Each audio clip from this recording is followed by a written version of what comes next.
ಶ್ವಾಸ ಸಂಸ್ಥೆ ಇದೆ. ಆಮೇಲೆ ನಾವು ಪ್ರತಿ ವರ್ಷ ಒಂದು ಅಂತಾರಾಷ್ಟ್ರೀಯ ಯೋಗ ದಿನಾಚರಣೆ ಮಾಡ್ಬೇಕಂತ ಕಲ್ಪನೆ ಮಾಡಿದ್ವಿ ನಾವು.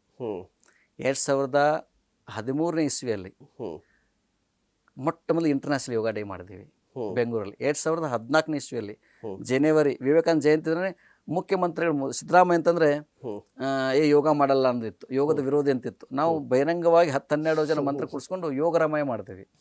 ಆಮೇಲೆ ಬಹಳ ದೊಡ್ಡ ಪ್ರೋತ್ಸಾಹ ಕೊಟ್ಟು ಸಿದ್ದರಾಮಯ್ಯನವರು 15ನೇ ಇಸ್ವಿಯಲ್ಲಿ ಅಧಿಕೃತವಾಗಿ ಮೋದಿಜಿಯವರು ಪ್ರಧಾನಮಂತ್ರಿ ಆದಮೇಲೆ ಅಂತಾರಾಷ್ಟ್ರೀಯ ಯೋಗ ದಿನಾಚರಣೆ ಆಯಿತು.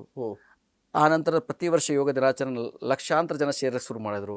ಕರ್ನಾಟಕದಲ್ಲಿ ದೇಶದಲ್ಲಿ ಅಲ್ಲಿ ಮೋದಿಜಿಯವರು ಅಲ್ಲಿ ಮಾಡಿದ್ರೆ, ಇಲ್ಲಿ ಸಿದ್ದರಾಮಯ್ಯ ಜೊತೆಗೆ ನಾವು ಯೋಗ ಶುರು ಮಾಡಿದ್ವಿ. ದೊಡ್ಡ ದೊಡ್ಡ ಸೆಲೆಬ್ರಿಟಿ ಕರ್ಸಕ್ಕೆ ಶುರು ಮಾಡ್ತೀವಿ. ಶಿಲ್ಪಾ ಶೆಟ್ಟಿ ಅಂತವರೆಲ್ಲ ಅಂದರೆ ಯಾಕೆ ಬಂದ್ರು ಅಂದರೆ ಯಂಗ್ಸ್ಟರ್ಸ್ ಯೋಗ ಮುಟ್ಟಬೇಕಾದ್ರೆ ಅವ್ರಿಗೆ ಮಾಡೆಲ್ ಆಗಿರ್ತಾರೆ, ಫಾಲೋ ಮಾಡ್ತಾರೆ ಅಂತ ಹೀಗೆ ಶುರು ಮಾಡಿದ್ವಿ.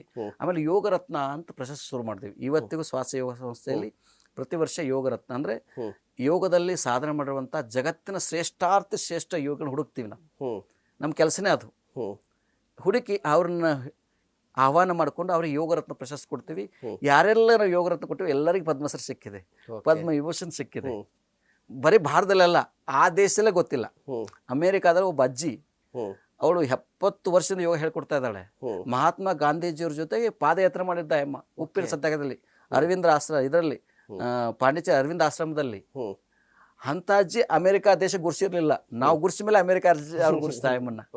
ಅದೊಂದು ನಮಗೆ ಭಾಳ ಹೆಮ್ಮೆ. ಹಾಗಾಗಿ ಇವತ್ತು ಶ್ವಾಸ ಯೋಗ ಸಂಸ್ಥೆ ಇದೆ. ನಮ್ಗೆ ಅತ್ಯಂತ ಖುಷಿ ಕೊಡೋದು ಅಂದ್ರೆ ಯೋಗ.